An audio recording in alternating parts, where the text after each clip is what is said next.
Alright, so this one is not. It's like kind of a smaller one, but so my message of hope would be like if you are trying to play a hard song, like you see, like I'm never gonna be able to play that. What you should definitely do, you should at least like try and play smaller songs, like songs that are easier for you, and eventually you will be to the point where you can play that really hard song. So that's actually what happened to me. So like if you should never say you're not going to be able to do it, you should always at least try songs that you know you can do. So yeah.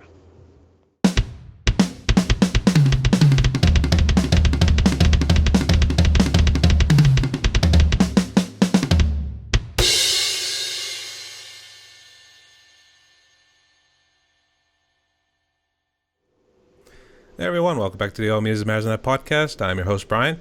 Joining me today is Manny Gerard. How you doing, little man? Hello. I'm doing really good. And his dad Jeremy is helping out in the background there. So how you doing, Jeremy?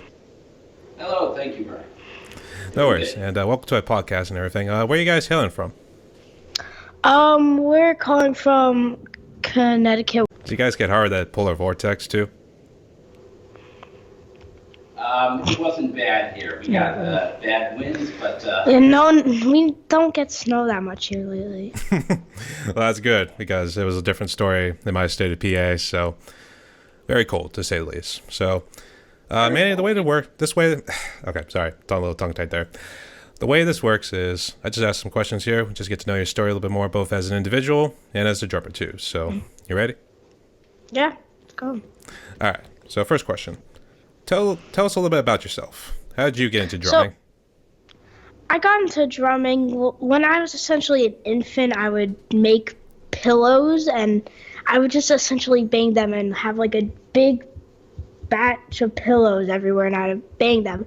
And then like when I was 4, 2 around them, my dad bought me my first drum set and I would have to share it with my sister. So we would each get one stick, and I got really annoyed about that. And, well, that's basically the beginning of drums. And then that was when we lived in, New York, Riverdale. And then we moved up to Connecticut. And they bought me my first electric drum set. Because, I couldn't use an acoustic because we lived kind of like in an apartment building. It was like different than a skyscraper, but yeah, so, and then we moved to a different house, which is the one I'm in now, and then I got, for Christmas a couple years ago, I got just the 4 regular crash, hi-hat, ride, and then the 5 drums. So that's basically, and then on the years I've been building up my drum set with a couple new drums, like more cymbals, and that's basically where I am. Like your whole entire family was playing together. Jeremy, who was all in that video? that was myself, Manny, and his sister Sophie, and our close friend Megan. So every year we do these Christmas videos where we rework a Christmas classic and rock it out. And turn it to almost into like funk or punk or whatever. Yeah, I was going to say you were definitely enjoying yourself on the porch there with the jingle bells and everything too. Yeah, so. My dad calls them metal bells, metal. It's metal bells, yes. You know what? I was waiting for him to spike it too. I thought he was literally going to spike it into the porch there too. We funny hit Rudolph at the end. I didn't. Been ultra punk. I didn't want to do that. He was close. He attempted. Like, I actually was kind of disappointed I missed. Yeah, I was trying to. He was trying. Anyways, yeah. So let's jump right into the kid. This is a kid you've been rolling with the last couple of years. Walk us through it. So I have a Ludwig kit. This is not actually the snare. Like a much thinner one that was the same color as this, and then Supersonic for your for my snare drum now, and then a couple years later I got the cymbals, and I think the first other cymbal than these three was a splash, and then I think it went the rock crash, and then I got an FXO effect symbol. And then after that, I got my rack tom, my tiny rack tom. So That's he's essentially a 10-inch, a 12-inch, and then he's got his floor. So endorsed by Soul Tone, so he's got his full Soul Tone symbols. And we're getting into hybrid drumming as well. So he just got a DD hybrid snare for Christmas. So we're gonna try triggers. You know, I was actually looking at hybrid drums too. I guess Jeremy, can you fill me in on those? Yeah, the DD snare is awesome. It's $200. It's got an XLR out. You hook it up to a module. And the nice thing about the DD drum is that it sounds awesome to begin with. It's a birch wood. Yeah, snare. just without the trigger. And it sounds great just as an acoustic snare. So we're going to be experimenting more with that and mixing in some samples with his acoustic drum. And also, it's a sick-looking drum. I mean, it has black and red. I mean, it's just really cool. It has a really cool paint job by itself. That's something. D drums? Yeah. Yeah, that's the DD hybrid snare. Oh, okay. I was actually looking at those too, and I think I'm hearing mixed reviews on that. I guess. What's your opinion of it? We haven't tried it yet, so we're waiting to look it Yeah. up. So. But we played it acoustically, and it sounded awesome. Yeah, I really like like high, like kind of clankier. Like I like to have a sound that essentially sounds like Joey Jordison, like his type of really clank sound. And with the acoustic, it really gives that sound. So that's something I really like about it. Is Joey Jordison one of your influences? First in the world. I mean, of course he's dead now, but yes, he was. To go that bluntly, to be honest. So, actually, man, you're listening to Slipknot already at 10 years old too.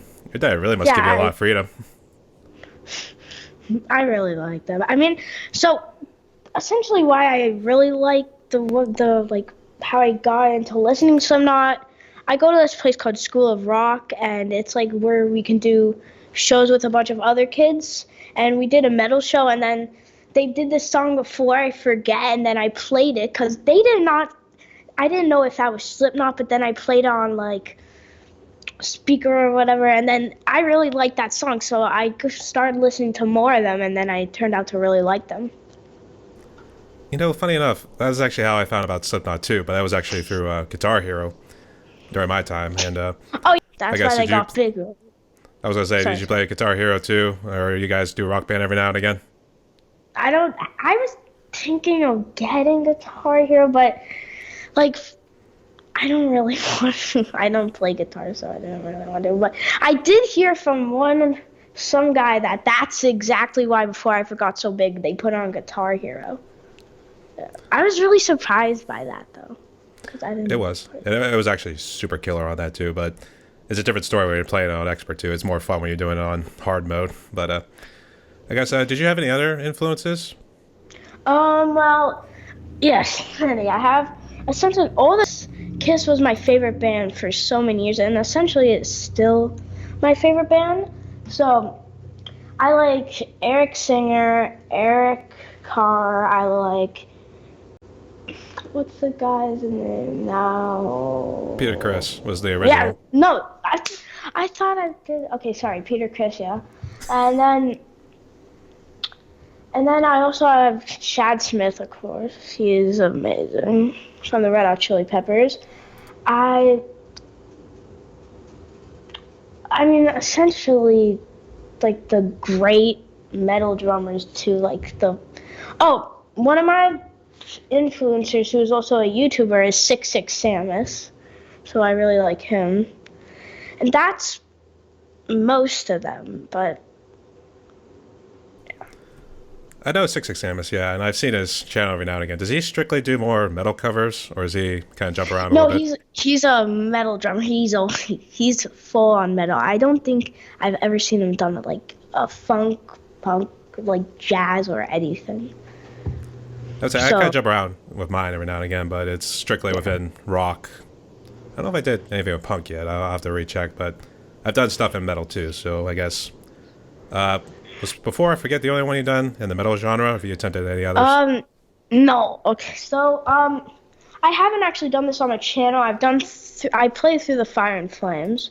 Um, I've actually done Psychosocial, Unsainted, which is gonna be coming out soon. And well, yeah, before I forget. So I do like to play a lot of metal. I have played like Deftones before my own summer.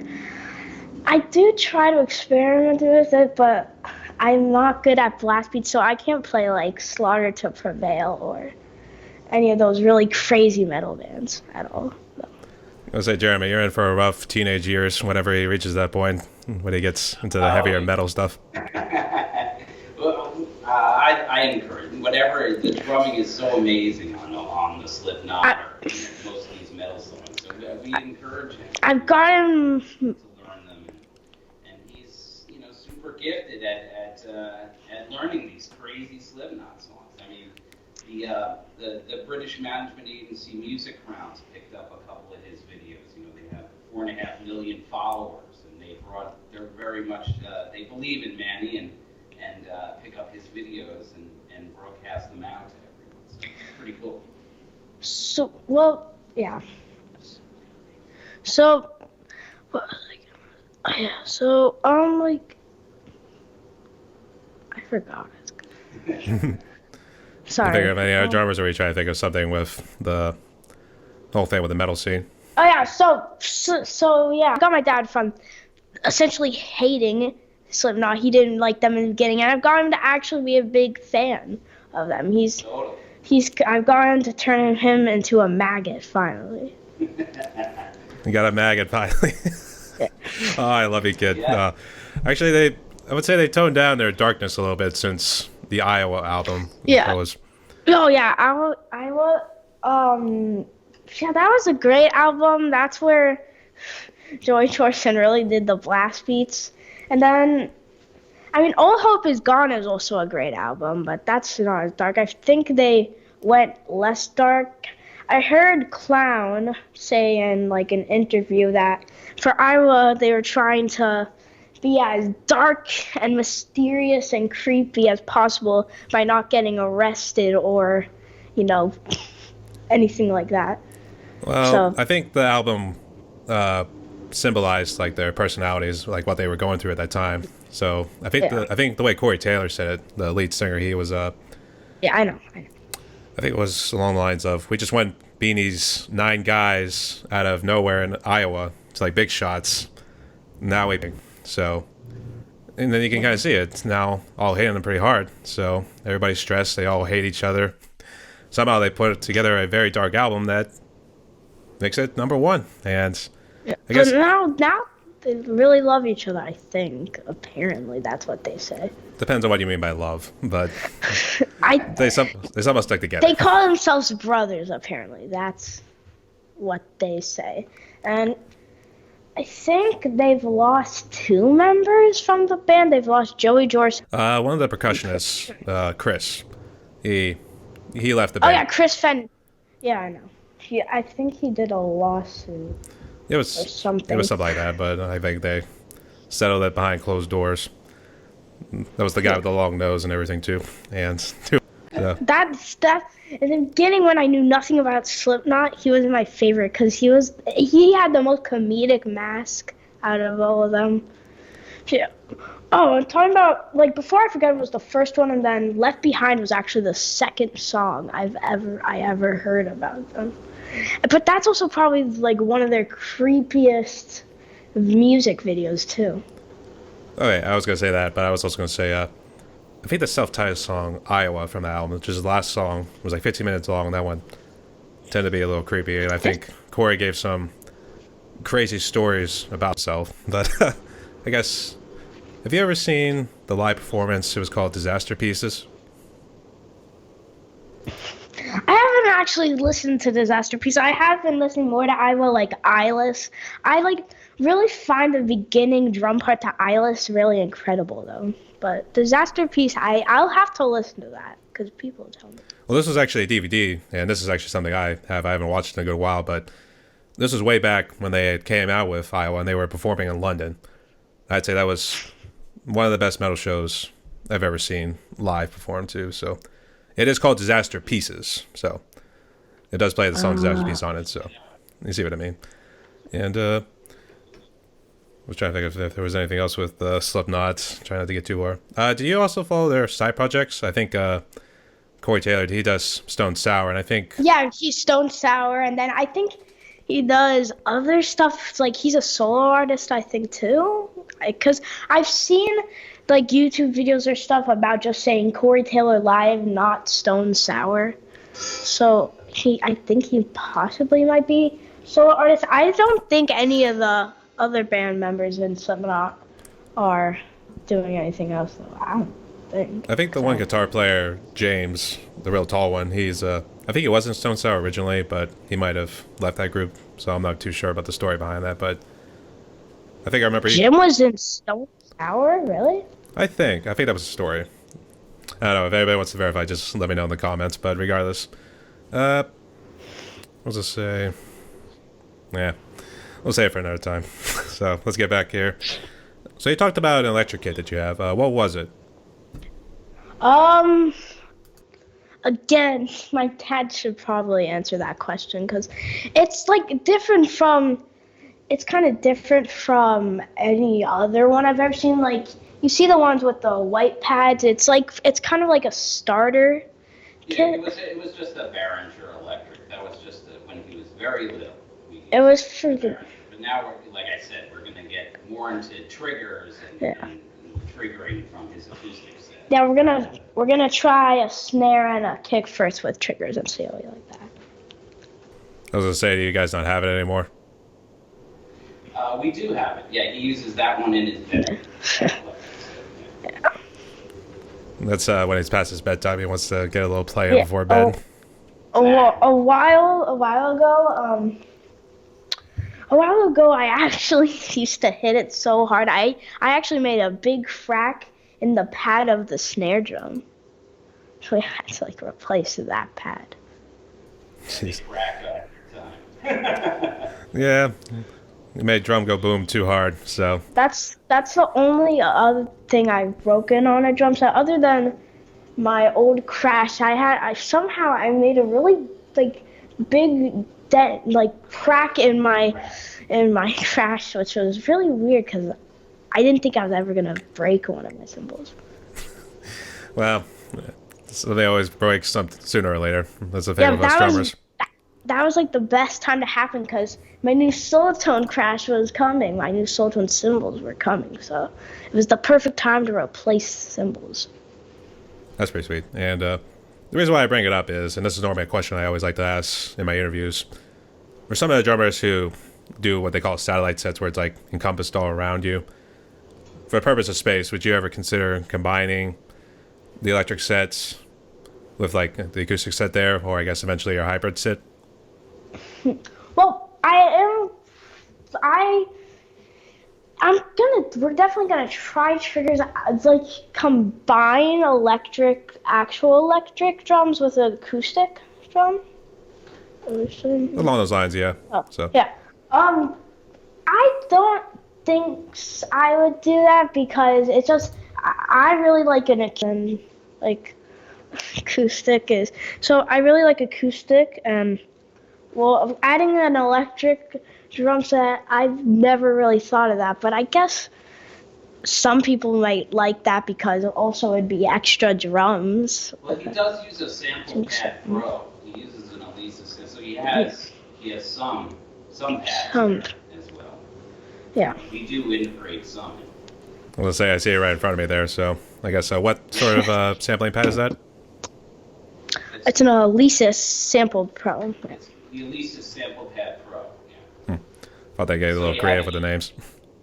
Yeah, you have 8 pads on it, so it's pretty cool. You have a ride, It's really you have a right crash question. for any singer, but you basically have you have like everything else. You have the modern regular like 4 drums and 1 kick. Yeah. I see.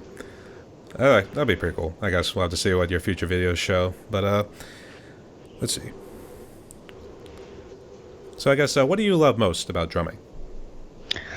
Okay, so that is a hard question, but I think I can answer that. What I love most about it is that it's like when I'm around a set, like I feel safer, I feel natural around. Playing drums in general is one of the funnest things for me to do. So it's like I love just everything essentially about doing it. I mean, it's very therapeutic to the soul, to say the least. Yeah, exactly. That is.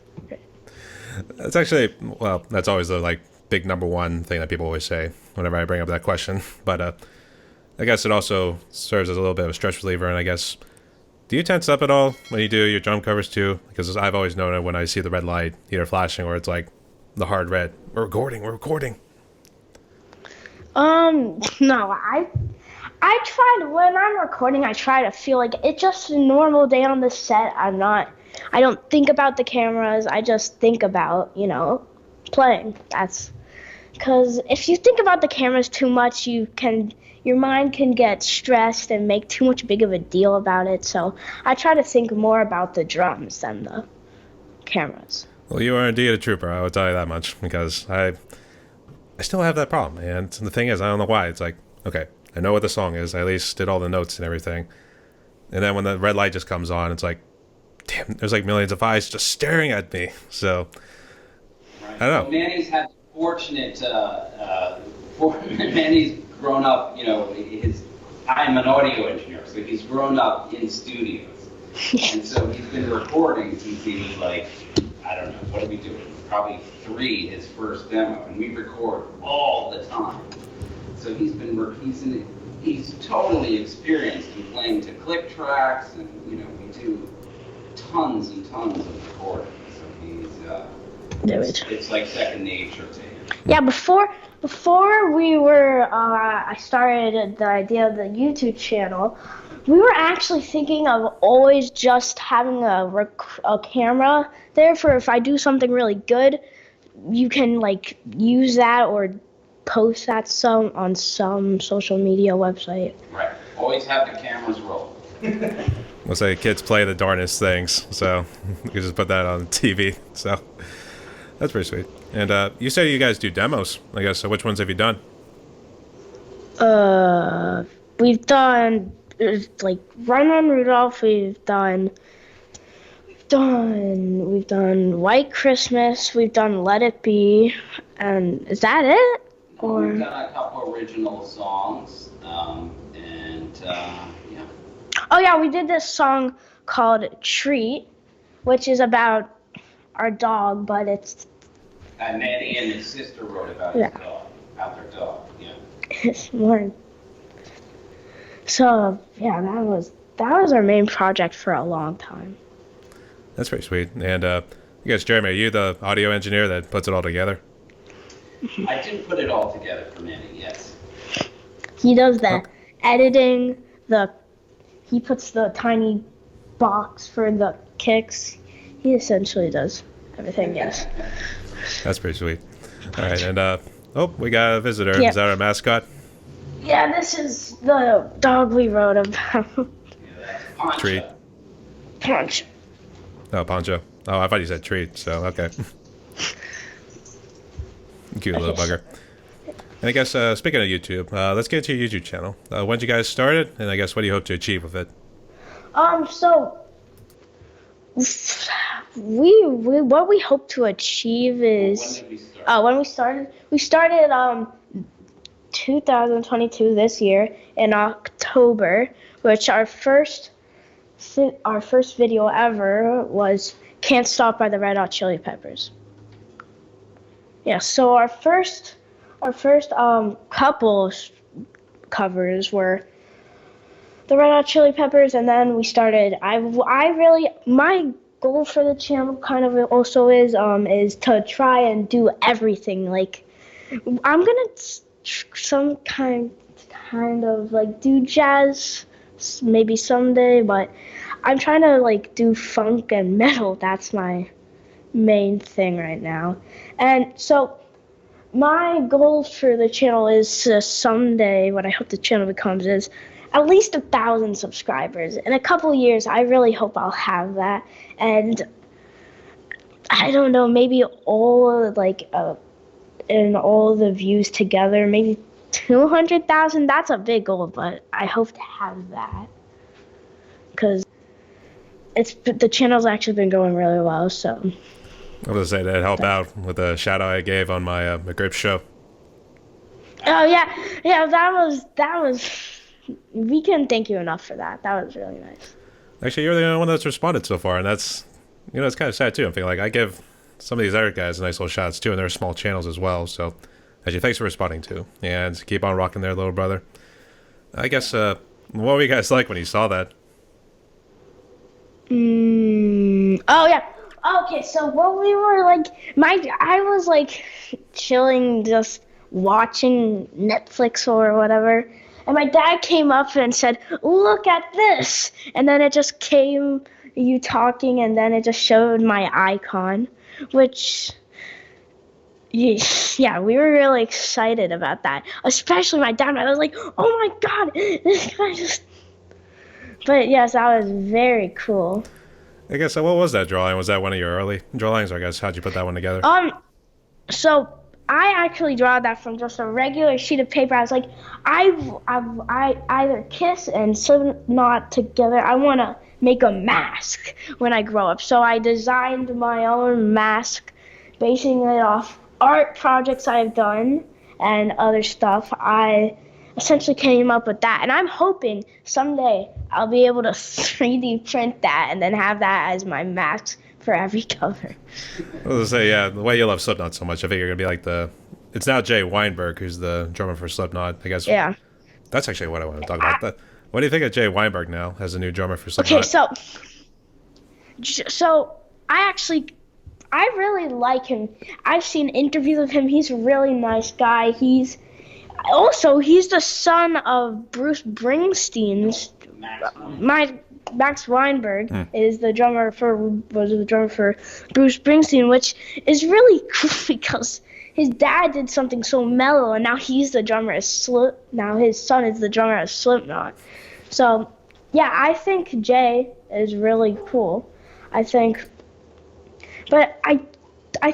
like somehow the music changed so much when Joey Jordison left. Like the drums really make Slipknot a lot, and so he has a much different sound. Like, yeah. And also, I've seen like Jay has a competitive thing about like a blast beat, but then going really slow on the ride, which interesting. I've sometimes hear it too. It's like maybe like ding, ding, ding, ding, ding, like maybe like keeping the beat of the song too. And I've noticed that in other metal songs. One of the ones I would recommend testing out is Nile. And it's your choice there, but that's more extreme than more, I would say, up your alley. It's probably something you'd get into later on in your life. I guess, I was trying to think, who did replace Chris after he left? And who's the bass player now for Slipknot after Paul Gray had passed? I don't really know, but it's definitely the I haven't really looked into his name. I know a lot of their names. I just don't know the new members' names, like the new percussionist and the new bassist. Is the bassist. No, he died. Yeah. So. Yeah, he had tragically passed of an overdose. I didn't. Oh yeah. So. That's happened. And I don't know his name, but I think either his name is like V-Man, and that's his stage name or something. But yeah, I haven't really looked into his name at all. You'll have to ask the comment section to tell you. They'll be yelling at us too. So everybody, let us know in the comments what the new guys' names are. Outside Jay Weinberg, we at least know the drummer's name. So, let's see, not part of any bands. Oh, what brand are you? Sticks.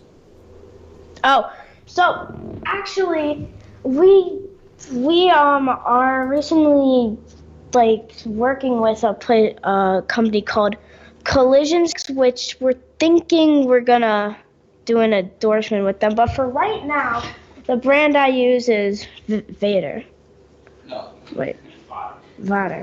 But use the Oh, yeah. Smiths and the Stuart Copeland. the Vaters. Yeah. I think in German it's pronounced Vater, but I've heard some people say like along the lines of Vader or something like that. Yeah. So, Yeah, but I think the proper is Vater, right? the German term, yeah. Yeah. I know it. The Chad Smiths and the Stuart Copelands. So the first things I actually used about the Sticks was Stuart Copeland, and then when I got into the Red Hot Chili Peppers, we used Chad Smith. But now I actually recently got back into using Stuart Copeland because I'm trying to play metal, and blast beats are not easy with like heavier sticks. So Stuart Copelands are a little smaller and lighter, so those are easy to play metal with. Absolutely too. I don't know if Vic Firth would be a little heavier, but I've been kind of rolling with that, trying to my own blast beats. In fact, just before we jumped into this interview, I was actually doing my own drum cover, which had a little blast beat solo section to it. But you'll see it. I'll post it this week, so stay tuned for that one. I guess since you talked about the sticks, did you always roll with Vader sticks, or did you jump around a little bit before settling on that? Yeah. These have always been my sticks. They just feel very comfortable, and I think they're very well made. So yes, I've always used that. You said I was gonna say you're endorsed by Soul Tone as well. Yes. Actually, a good friend of mine, Fred Fisher, he also likes Soul Tone cymbals too. Yeah, I watched that, and I'm very surprised that I remember I watched that. Yeah. Yeah, he's a real cool dude, and God bless him too. And I guess, how'd you guys get endorsed by Soul Tone? Did they reach out to you? My dad actually applied for them, so, right? Yeah, we filled out the application, and then they Contact us. They looked at his videos, and we did some negotiating, and yeah. So essentially, they're pretty behind him. We're going out to California the shoot. At the end of February and trying to do a shoot. Mm-hmm. So we're gonna do his promo at the end of February. Oh man, you guys got it set now, man. You're gonna be huge before you know it. Actually, did you hear about the YouTube name Sambeat7? No. No. And well, he was actually another young kid, and I had actually reached out to him to also come on too, but he's actually out of the UK, but he plays a lot of the metal stuff too. So I was gonna say, actually, that's what I mentioned in my group show, that you can give Sam a nice little run for his money too. Yeah. So it'll be interesting to see. So Sam, good luck to you, buddy. I have a quick question. You know, in the shout out video when you said, what would these people name? What would the band name be if these 4 people were in a band? What would their band name be? Did anybody say in the comments what that would be? You know what? I always ask that, and I was hoping to at least get some sort of answers, even from a lot of my subscribers are actually good friends of mine in the drum community, but sadly nobody answered. So I guess, do you guys got a name? Let's see. Unchained, because that's the name I want my band name to be. So that's. I was trying to think of something else because there was a Dream Theater song called Untethered Angel, but I'm not too sure. But I've never listened to Dream Theater. Their name is so misleading. You would think Dream Theater would be a calmer band, but it's crazy. Plus, their songs are like 20 minutes long. I guess, what's the longest song you've played so far? What's the longest song? Some Slipknot song, like maybe The Devil and I. The Devil and I, probably. I was trying to think, was that 4 or 5 minutes? I've actually been a little over 5 minutes. I wasn't sure it was a long intro. So no, Psychosocial's not. So yeah, probably The Devil and I. No, that one's definitely Psychosocial's definitely like 4 minutes, probably between 4 and 5 minutes, but I wasn't sure about Devil and I thought that was 4 minutes, but one of the ones, part of my New Year's resolution is play longer songs from certain groups. So if you are looking for some sort of material, check out High on Fire. Yeah. Some pretty fun stuff. They are a little bit long songs, so you decide which ones you want to do. So that's all I'll give to you. So good luck there, Trooper. Yeah, let's see. So let's walk through the process of when you do a drum cover. How do you pick the song? And what sort of gear do you use? And I guess that's something Jeremy's going to jump in, I guess. Yeah, the gear. Okay, so the process is kind of, I will pick a song that I really like. And, well, even if my dad doesn't like it, he's very supportive, so he'll let me do it. So, and then I'll have to learn it. Like, if I don't already know it, like, really well, I'll have to learn it. I'll give myself, like, 5 to 6 days to really understand it. And then my dad can answer the gear question. Yeah, so we usually, Manny picks a song that he wants to do, and then we rehearse it. We probably rehearse it. Yeah, sometimes it's very quick. Sometimes it's a few times. Sometimes he plays it for about a week or so, but never very long. He learns them quite quick. And then in terms of gear, what we use for the snare top and for the hat, we use a Mojave MA102 condensers. We use for the snare snare top, we use an MA100 as well. And on the bottom of the snare, we use a DPA 4061 miniature microphone, usually put in phase with the top mic, not out of phase. And then all the toms, we use Beyer TG D58s. Mm-hmm. For the kick, we use an Audix D6. And for overheads, we use a Shep's MK4. Then for hi-hat, we use a Mojave, the same thing, an MA100. And then everything goes through an Audience ASP880, except for the overheads, which go through an E1073. And all goes into Pro Tools. Yeah. Gets mixed, and then we sync to video. We usually use 3 to 5 cameras. That's pretty much our process. Yeah. Man, you guys are Pro Tools. I was going to say that's a first for me because a lot of people kind of jump between like Ableton. I've had a couple who use Logic, and I'm actually a Logic user too. I'm trying to think of. I think some people use FL Studio and Reaper, but it depends on preference too, I guess. What made you guys stick with Pro Tools? Because I heard that one's like... Well, because that's the industry standard for us. I mean, I have a major studio in the city where we do classical recording. So like... all engineers use Pro Tools. So it doesn't really matter today what you use, but it's just something I've always used. Yeah, he feels very comfortable with Pro Tools, essentially. I just know it was a lot expensive. When I was kind of picking like which sort of like software tool to use, I was kind of using the free versions at first, and I don't know what it was. I think it was just too complicated for me to understand. So it is, but there's a lot. It's so versatile. What you can do. I don't know. Anything today works good, but sessions, and so it just makes it universally easy to just share a Pro Tools. Collaborative. Actually, I was going to ask, which microphone are you using there, Manny? Is that one of yours that you use for covers, or is that the Behringer? A Rode NT2A. Or is that? Oh, I thought it was one of the ones you used, but okay. No, that's not what he used. He just used. Yeah, we use it like different. I was just going to say, going back to your YouTube channel, were you guys going to plan on doing like anything else outside drum covers? Maybe do some vloggings, maybe product reviews? I haven't, I've seen, 6X Samus do, a week in a YouTube drummer's life, but I haven't really thought fully about vlogging because, then you kind of have to come up with more content ideas, which is hard, but I guess someday. I can see us doing product stuff, definitely. But mostly we just want to just rock, and show the world what Manny can do. I mean, we could probably someday start talking a little bit about the song or about stuff like that. But I don't think we'll do ever do maybe someday, but an hour-long vlogging thing. But yeah. Well, the other thing that, at least in the drum community, I don't know if live stream is losing it or something, but live streaming was something people are like getting into. Are you guys thinking of doing something down the road?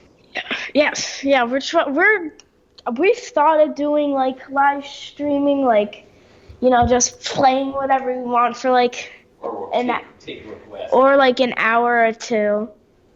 Just trying to do that because some people like do it 3 times every week, which is really crazy. But so yeah, I think we're some eventually, maybe soon but we are definitely someday probably going to do a live session, yes. Someday, probably. Okay. I would say Drums by Ash Wells, he kind of walked through stuff you can use for live streaming. I don't know if you guys have ever seen his channel, or I guess if you subscribe to his channel. No, I don't. He helps out with, he kind of gives a little tech hub kind of videos, and he talks about live streaming too. OBS is actually free to use. It's something I have, but I haven't really used it because I had one struggle, and then that was pretty much the end of my live streaming little performances. So at some point we'll have to get back into it too. So, which I think we might have actually covered. Because I don't know, have you got any requests to do any band works with anybody? Or are you guys just kind of keeping it within the family? Like, Well, he's always in school rock, so every semester they put on shows. Right now he's in a Red Hot Chili Peppers show. It's gonna. He's putting that together. That's gonna Every be. few months he does live shows. Oh yeah, so that's probably that's actually one of my favorite times of the year because I really like playing live. Live is fun. I mean, I would love to play live and just in front of like 10 people, like just like instead of doing recording, playing live in my opinion is really fun. Of course, there are the worries, though, of dropping your stick in the middle of the show or messing up, slowing down the tempo, but that's happened to me before, but not like at a live show. Okay, well, practicing, yeah. I can see what you mean. And I guess, have you tried any other instruments, or you just stuck with drums? Have you tried percussion instruments in band? Actually, last year I played the cello for a year. I got really good at that. And this year I'm trying to learn how to play the French horn, which I'm getting better at. The only thing is though, I was originally playing percussion, and then it kind of really got really easy because all we were doing for so long is just hitting B flat on the bells. So that's why I switched to French horn to do something more interesting. We'll say, oh, why'd you stick with the cello? I was a cello player at one time. I did that for 9 years. It was all throughout. He was really good too. I don't know. He didn't want to continue. I wanted to try. Maybe in a couple years I'll go back to the cello someday.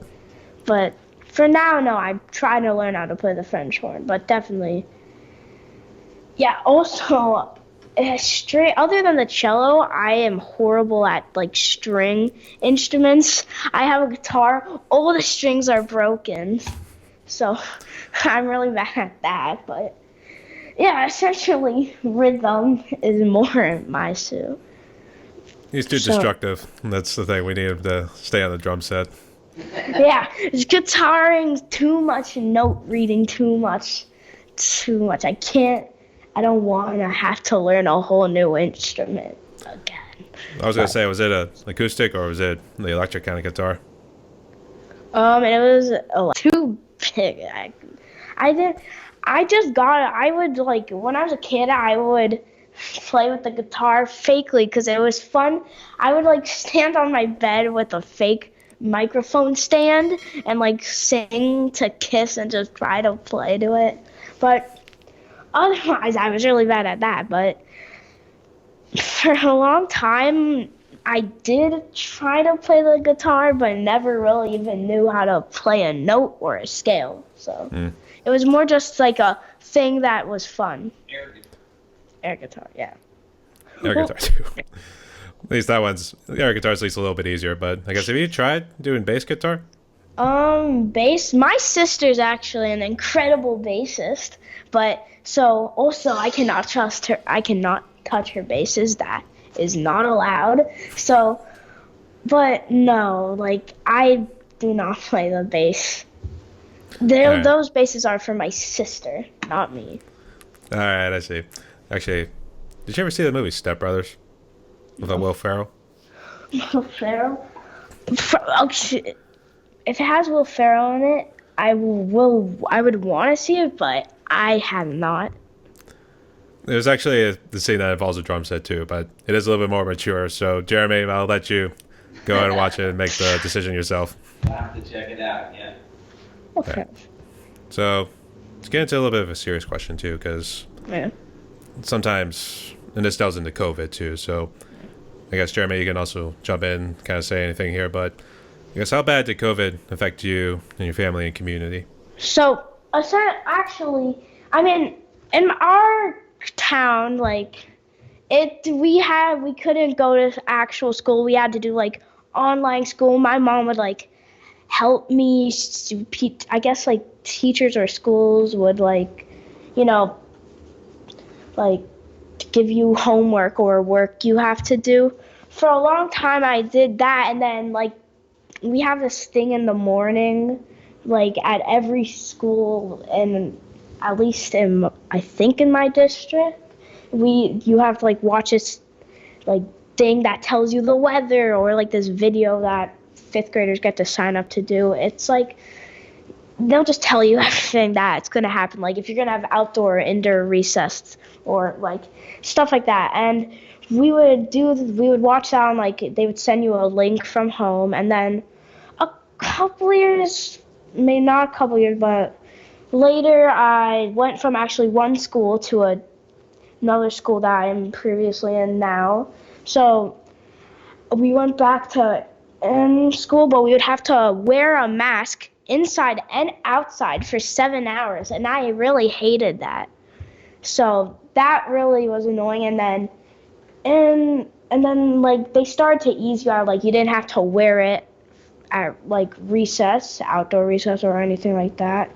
And then also in 3rd grade though, in the middle of it, they were gonna say like they would like kind of cut the days short for it because they didn't want you to actually be in there for that long, so they would cut the days short. And then our town person or like school person that decides all these things said that you have to go to school for 7 hours every day, no cutting out like the days or anything. So then I went on, then they give you a choice to, instead of doing that, go on like online learning, where my technology teacher would actually host this teaching thing where you would have like this computer, and they would like teach you online. So, but also talking about drums now, it actually helped me a lot. Like before COVID, I was just still learning the simple stuff, like how to keep a steady beat. But COVID really helped me give drums a lot more time, so I could really play. Basically, I mean, wow, the horrendousness of the pandemic and how awful it was, but it allowed Manny to really learn how to drum. He really, while he, from age 4 to 8, he dabbed in it and was always messing around with it. But in the last 2 years with the pandemic, it's where he really learned how to drum. He spent a lot of time just practicing. Yeah, so I would say. One benefit of it. So I would say, like, essentially, other than drumming, everything else was horrible in hell. But drumming-wise, it did give me a lot more time to focus on it, and so it really was helpful for it. But otherwise, drumming, yeah, it was pretty bad. But. I see. Yeah, that's what some people had said, but I guess did it also allow you to spend more time on YouTube too? Actually, for most of the time this year, 2 months ago, I actually just started the channel. So I didn't really think about even doing a YouTube channel yet. But We were so focusing on yeah, I'm focusing on actually learning how to play it before I showed it out. So that's essentially how it affected us. I see. Yeah, and it's good to see it expanded your progress on drumming too. So good to see it made you stronger for the better, and hopefully in your generation you won't have another nightmare like this. I kind of had to go through So the I financial was crisis. I was gonna say 2007, 2008. So yeah. And like in fourth grade, actually, like when they put down the mask rule a little bit more, like it was like weird and okay. What? I'm sorry, I forgot what I was gonna say. it felt weird after they finally got rid of the mask rule too. And So yeah, it was it was like you've been wearing it for so long, but also it was great because you don't have to be tortured like anymore by your face getting hot because of the mask, and it was a relief. But after a long time of wearing it, it did kind of feel weird because after it still feels like I've had COVID's been in my life forever because also it affected like my learning and everything you could do in third grade. Like in fourth grade now, I learned that you could there like Spanish or other stuff you got to do like I got to miss out on so many other things that were like gonna be cool, but so it definitely did give me a lot less of everything essentially.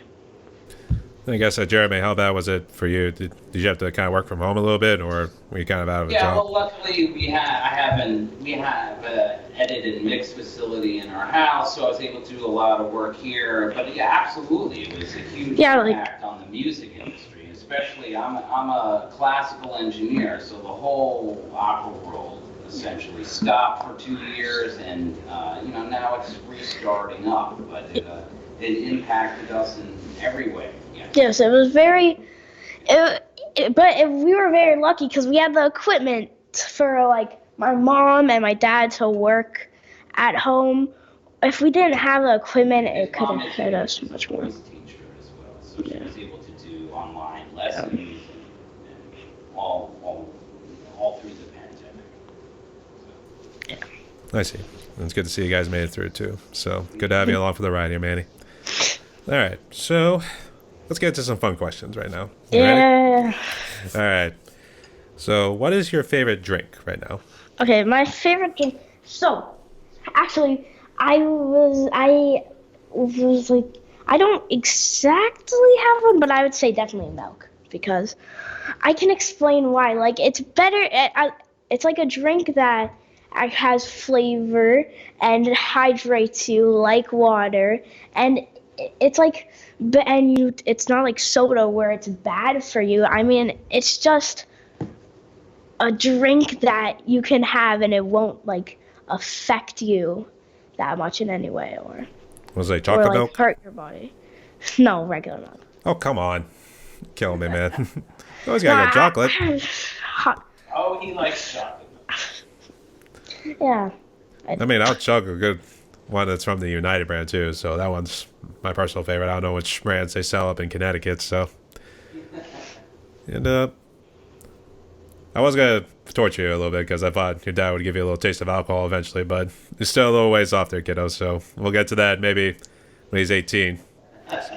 I've had like the tiniest sip of alcohol before, like the tiniest sip that I barely tasted anything because I tried to see, but like I finger dipped. I put my finger in like a tiny glass of wine so I could see how it tasted, but I didn't really taste anything because it was so small. But no, yeah. I see. We'll wait till he's a little bit older, but maybe we'll revisit it at some point. But Yeah. was there ever a song that was too tough for you to play and you either gave up or you came back after a while to try again? So I would say yes. So like for Foo Fighters, Taylor Hawkins' lines were amazing.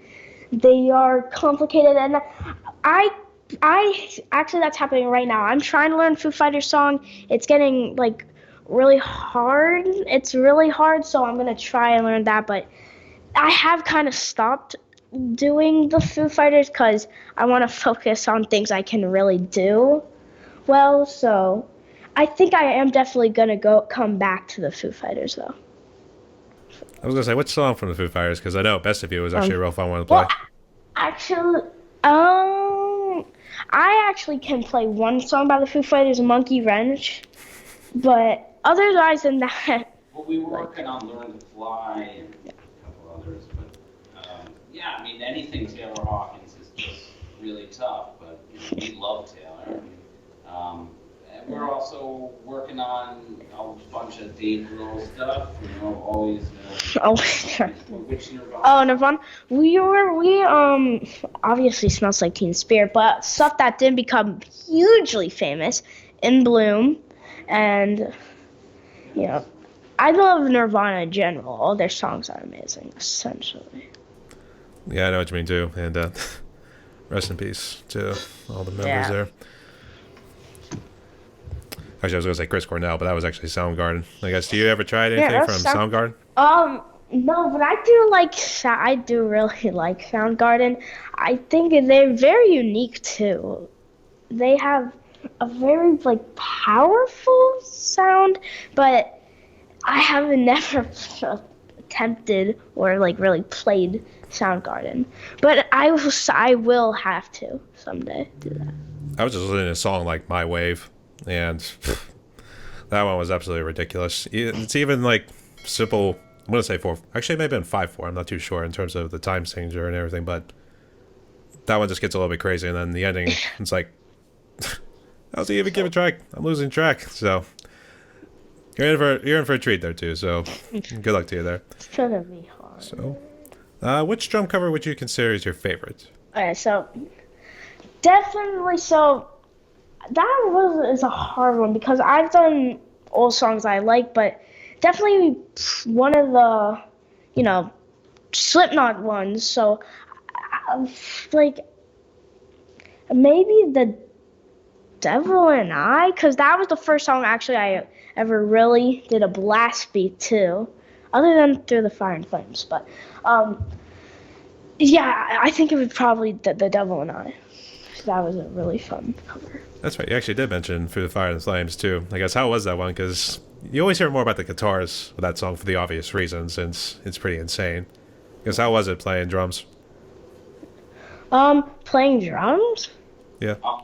Oh, playing drums? Okay, so that one was fun. I watched this guy do it, and I think I made it overly complicated, so, because I was going, and that was, I watched Jay live, and he uses the kick instead of going to the snare and then the floor tom, but I think also it's really fun because it's much different also if you get too tired. There's a part where you just hit the ride for a minute, but I think the hardest part was me doing the blast beat because I haven't really, that was the beginning of me learning how to do blast beats. So, but overall, the experience of playing that song is very fun, and I highly recommend that song. Normally when you mention about the blast beats, I always talk about Napalm Death, because that was actually the minute, even though Pete Sandoval is actually credited for doing the blast beats, they'll say he's the grandfather of the blast beat. So check out Morbid Angel. This is actually where he does a good chunk of it too. But Napalm Death was actually the one that was doing a lot of the blast beats too, where it's alternating between ride, snare, and then with the kick pedal playing in the background there too. So I guess, have you ever tried playing those songs? Well, the crazy metal songs I can't do, but I've attempted, I've listened to them. I mean, I honestly, those songs where you can't, Cannibal Corpse, you can't even hear the lyrics. I don't like those. The thing I really like about, Slipknot, Corey Taylor actually tried to put singing in it. So that's good. And I haven't really attempted to do, Cannibal Corpse or anything like that because that's too hard for me. Yeah, definitely the production in the earlier albums, not exactly shit, but in terms of not the greatest. So it's kind of a little bit hard to decipher how the drum patterns work. But Paul Mazurkiewicz, he's a crazy drummer, especially for someone who's particularly self-taught, I guess, is that how... Did you start off like self-taught and then you eventually took some classes and stuff? So, talking about that, so, like, you could kind of say I was kind of self-taught. Like, I listen to a lot of music independently, so I try to learn that. But especially my dad, though, he helped me a lot, so I couldn't really say I was self-taught, but in some forms, I kind of even now can kind of self-teach myself how to do stuff like on my own time. Like, You do have a teacher. yeah, I know. I have a teacher, so he's very helpful. Mostly is self-taught. Yes. I do have a teacher, so don't worry. I at least got something teaching me how to do this and that too. All right. And last one here. What is currently your favorite song, or one that you've been listening to a good bit? Current favorite song is actually "Unsainted" by Slipknot, because it's a really fun song to play in general, and the beginning is also very unique to that song if you've ever heard it. So I think, yes, that definitely is my favorite song at the time, but I moved through songs generally quickly. I actually did hear it recently when I was going to my second job. It was on the radio. But yeah, it does the little... I guess, can we call it opera in a way? Or is it just more like... The beginning chorus, kind of, but... Well, at least the background, yeah, not so much Corey Taylor, but... It was something like that, so I could see what you mean, too. It's interesting, and we get turned now into the metal scene with a nice little Corey scream, and then afterwards, get right into it, too. I will also mention Get This from Slipknot was a funny song that I actually listened to. I don't know, did you ever hear that one?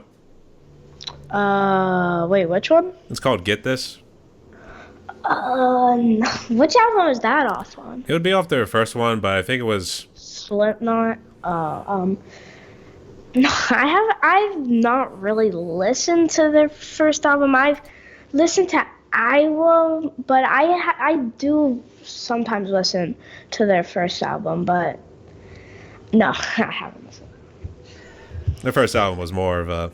had a little bit of rap metal at times, but yeah, it had some sort of darkness into it too, but the song Get This, it's actually only a little over 2 minutes.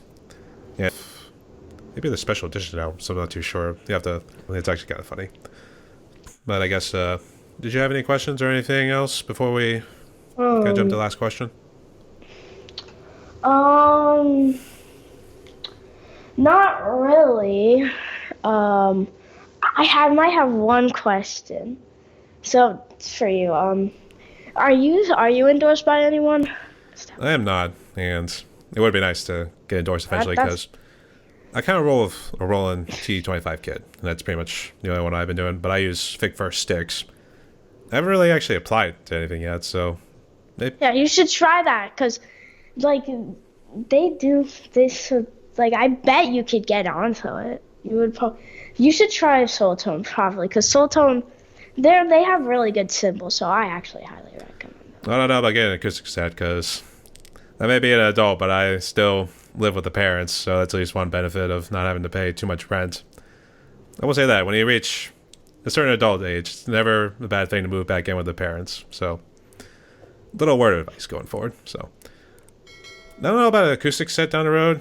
It would be nice actually to have one, and then maybe I'll consider Soultone at some point. And this is actually something I forgot to ask. What do you think of some of the other cymbal brands that are out there, like Zildjian? So Zildjian I really like because Soultone has a very big variety of cymbals, but they make different stuff than Zildjian. Zildjian was actually my first brand I ever used. So Zildjian has unique cymbals, and so does Soultone. So I can't really preference, but I do think Zildjian is also a very good company. Or like, I don't know that many cymbal brands. We really love the Soultone custom line. It's for his kind of playing. They cut really well. They're nice and bright, and swooshy. You know, they're a nice cymbal. I mean, Zildjian's fantastic as well. This particular brand, their custom series works really well for him. Yeah. You had also mentioned about Collision Sticks. Is that the one that was based in Texas and it got bought out by somebody?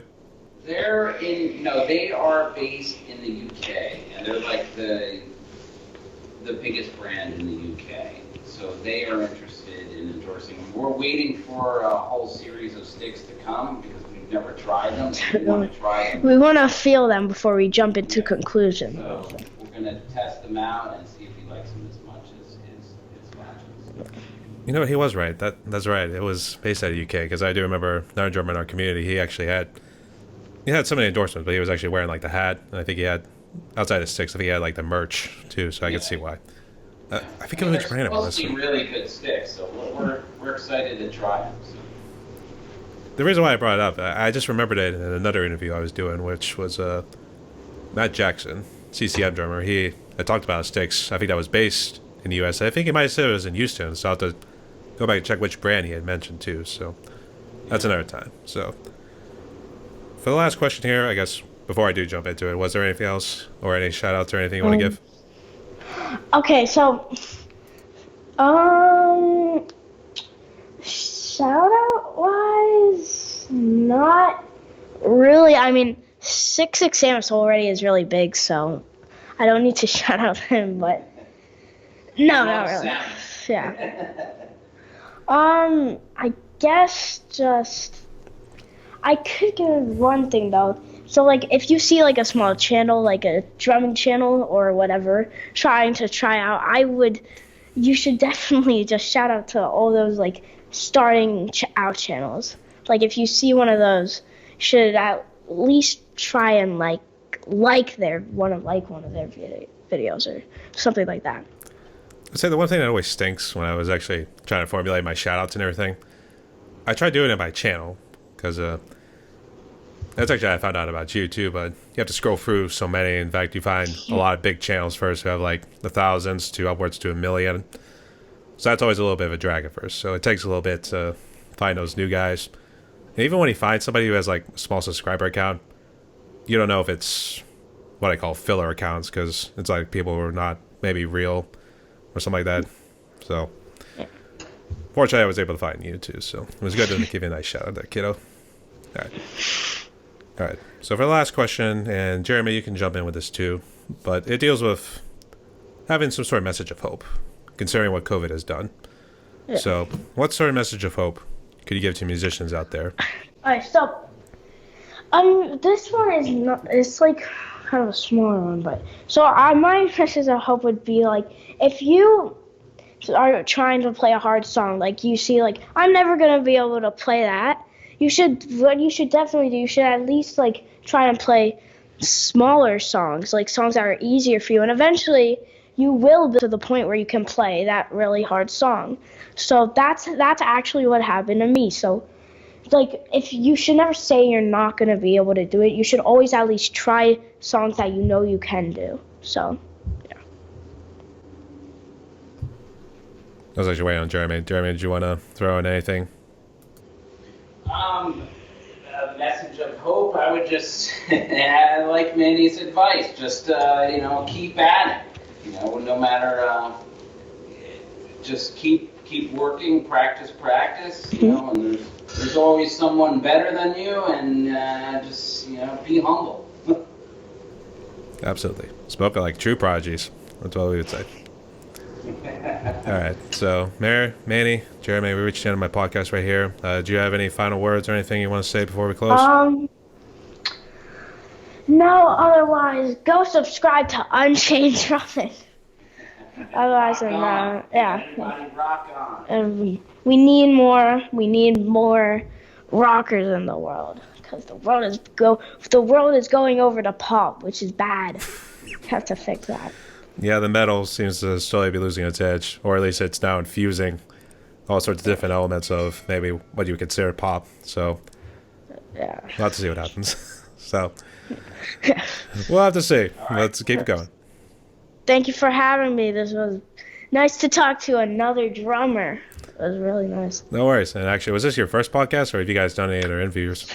Okay, so this is my first podcast, yes. So I was really excited for this.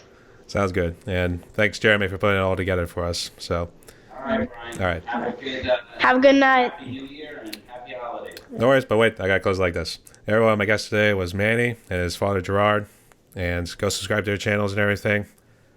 These dudes got a future ahead of them too. So, everyone, stay safe. Stay tuned, y'all. Bye. Bye.